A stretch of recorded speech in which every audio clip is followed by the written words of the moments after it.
Hi అండి. ఈ video వచ్చేసి జార్జ్ కాంటర్ గారి గురించి. ప్రముఖ పాశ్చాత్య గణిత శాస్త్రవేత్తలో 4వ వారనమాట. మనకు అకాడమీ బుక్‌లో వచ్చేసి జార్జ్ కాంటర్ గారు. ఇక్కడ ఏంటంటే మెయిన్ మ్యాటర్ ఎక్కువగా ఇచ్చారండి. అతని పర్సనల్ లైఫ్, అతను ఎక్కడెక్కడ వర్క్ చేశారనేది ఎక్కువగా ఇచ్చారు. చూడండి, ఆధునిక గణిత శాస్త్రవేత్తని ఆధునిక గణిత శాస్త్రానికి శాఖలుగా అభివృద్ధి చెందడానికి ఆధారం ఏంటి? సమితివాదం. అలాంటి సమితివాదాన్ని అభివృద్ధిపరిచిన వారే జార్జ్ కాంటర్ గారు అనమాట. ఈయన రష్యాలోని సెయింట్ పీటర్బర్గ్లో డేనిష్ దంపతులకు 3 మార్చ్ 1845లో జన్మించారు. తల్లిదండ్రులు 1896లో జర్మన్ వలస వెళ్ళటం వల్ల కాంటర్ విద్యాభ్యాసం జ్యూరిచ్, బెర్గిన్, గటిస్గన్ అనే విశ్వవిద్యాలయాల్లో జరిగిందనమాట.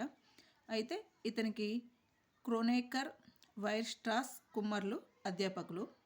ఈయన 1867లో బెర్లిన్ యూనివర్సిటీ నుండి డాక్టరేట్ పట్టా పొందారు. ఏ యూనివర్సిటీ నుంచి డాక్టరేట్ పట్టా పొందారంటే బెర్లిన్ యూనివర్సిటీ నుంచి 1867వ సంవత్సరంలో. తర్వాత 1869లో హాలే విశ్వవిద్యాలయంలో గణిత అధ్యాపకుడిగా చేరారు. హాలే విశ్వవిద్యాలయంలో గణిత అధ్యాపకుడిగా చేరాడు. ఈయన గణితంలోనే కాక తత్వశాస్త్రం, ఖగోళశాస్త్రం, వేదాంతాల్లో కూడా నిష్ణాతులు. జీవితంలోనూ శాస్త్ర పరిశోధనల గుర్తింపులోనూ అమితమైన విమర్శలకు తలొగ్గినప్పటికీ అతని గణిత సేవలు ప్రపంచం మరవలేనివి. విద్యార్థిగా గణితంలో ఎంతో ప్రతిభ కనపరిచేవాడు. కొడుకుని ఇంజనీరింగ్ చదివించాలని తండ్రి ఆలోచనలకు విరుద్ధంగా కాంటర్ గణితానికే ప్రాధాన్యత ఇచ్చారు. ఇదండి ఫస్ట్ పారాగ్రాఫు. ఇందులో మనకి మెయిన్ ఇంపార్టెంట్ ఏంటి అంటే ఏ విశ్వవిద్యాలయంలో గణిత అధ్యాపకుడిగా చేరారు కాంటర్ అంటే హాలే విశ్వవిద్యాలయంలో 1869 సంవత్సరంలో. ఎక్కడి నుంచి డాక్టరేట్ పొందారు అంటే బెర్లిన్ యూనివర్సిటీ నుంచి 1867లో. ఓకే, నెక్స్ట్ పారాగ్రాఫ్ వచ్చేసేసి కాంటర్ యొక్క సమితి భావన, సమితి న్యాయాలు, సిద్ధాంతాలు గణితాభివృద్ధికి సహాయపడతాయని. కాంటర్ యొక్క సమితి భావన, సమితి న్యాయాలు, సిద్ధాంతాలు గణితాభివృద్ధికి సహాయపడతాయని రిచర్డ్ డెడికిండ్ చెప్పారు. ఎవరు చెప్పారండి? సమితి భావన, సమితి న్యాయాలు, సిద్ధాంతాలు గణితాభివృద్ధికి సహాయపడతాయని కాంటర్ యొక్క ఇవన్నీ కూడా గణితాభివృద్ధికి సహాయపడతాయని చెప్పిన వారు రిచర్డ్ డెడికిండ్. నెక్స్ట్, కాంటర్ అంతగా గుర్తింపులేని విశ్వవిద్యాలయంలో పనిచేశాడు. అయితే లియా పాట్, క్రోనేకర్, బెర్లిన్ మొదలైన వారు ఆలయ విశ్వవిద్యాలయంలో ప్రొఫెసర్ పదవి కాంటర్కి రాకుండా అడ్డుపడ్డారు. ఈయన ఆలయ విశ్వవిద్యాలయంలో పనిచేసేటప్పుడు ఈయన తోటిగా పనిచేసే వాళ్ళైనటువంటి లియోపార్డ్, కొనేకర్, బెర్లిన్ వీళ్ళంతా కూడా అక్కడ ప్రొఫెసర్ పదవిని కాంటర్ గారికి రాకుండా అడ్డుపడ్డారంట. న్యాయపరంగా కూడా కాంటర్ వారిని అందరినీ ఎదుర్కొన్నారు. సున్నిత మనస్కుడు, ఆవేశపరుడు అయిన కాంటర్ వాటికి లొంగిపోయాడు అనమాట. అలాంటి పరిస్థితుల్లో ఇంకా వాళ్ళకి ఎదుర్కోలేక 1884లో కాంటర్ మానసిక ఆరోగ్యం పాడైపోయింది. అయితే అలా జరిగిన కొన్ని సంవత్సరాల తర్వాత కాంటర్ సిద్ధాంతాలు సర్వత్రా అంగీకరించడం ప్రారంభమయ్యాయి. అనేక ప్రశంసలు, పురస్కారాలు కూడా వచ్చాయన్నమాట. కానీ 6 జనవరి 1918లో హాలే మెంటల్ ఆసుపత్రిలో ఆయన మరణించాడు అనమాట.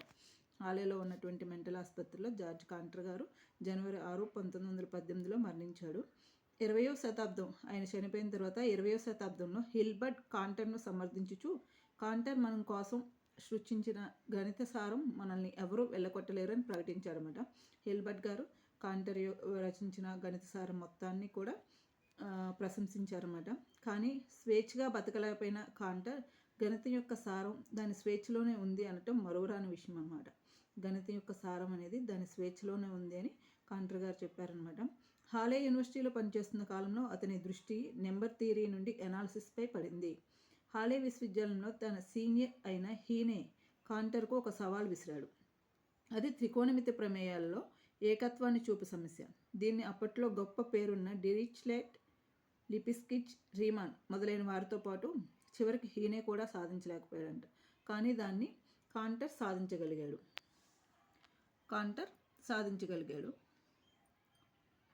వెరిస్ట్రెస్ విద్యను అభ్యసించడానికి కూడా ఇది కారణమైంది. కాంటర్ 1872 మధ్య దీనికి సంబంధించిన విషయాలు ప్రచురించాడు. 1873లో కాంటర్ అకర్ణీయ సంఖ్యలకు సహజ సంఖ్యలకు మధ్య అన్వేక సంబంధం ఉండొచ్చని నిరూపించాడు. వాస్తవ సంఖ్యలకు పరిమితం కాదని 1873లోనే తెలియచేశాడు. వాస్తవ సంఖ్యలు పరిమితం కాదు, అపరిమితమని 1873లోనే తెలియచేశాడు.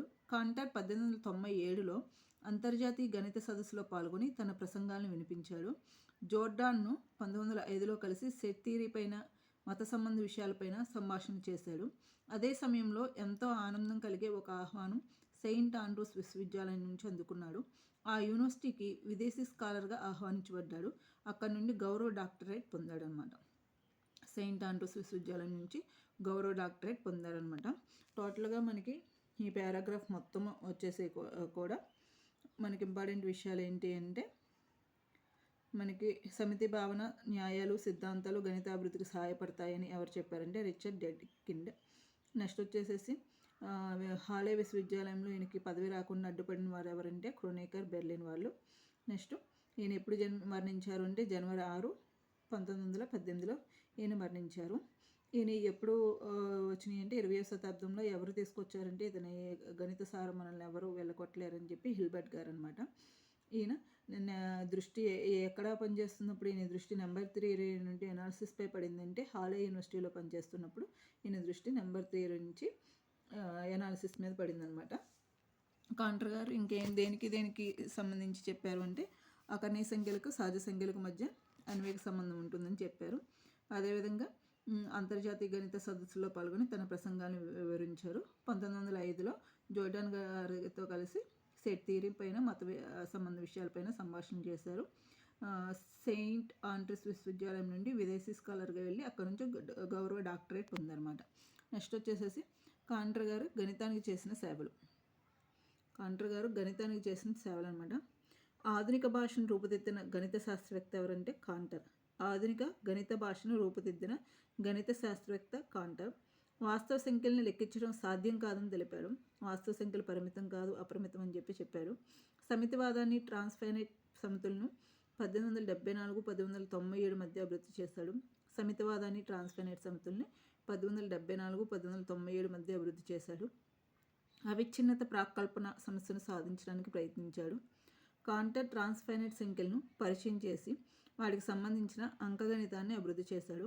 కాంటర్ ట్రాన్స్ఫైనైట్ సంఖ్యలను పరిచయం చేసి వాటికి సంబంధించిన అంకగణితాన్ని అభివృద్ధి చేశాడు. కాంటర్ అవిచ్ఛిన్నతకి తొలి సంతృప్తికరమైన నిర్వచనాన్ని అందజేశాడు. త్రికోణమితి శ్రేణికి సంబంధించిన ఒక సమస్యను గురించి ఆలోచిస్తూ సంఖ్యల అనంత శ్రేణి స్వభావాన్ని పరిశోధించాడు. త్రికోణమితి శ్రేణికి సంబంధించిన ఒక సంఖ్యలను ఆలోచిస్తూ సంఖ్యల అనంత శ్రేణి స్వభావాన్ని పరిశోధించాడు. కాంటర్ వాదాన్ని సాంప్రదాయిక సంఖ్యావాదం యొక్క విస్తరణగా భావించవచ్చు.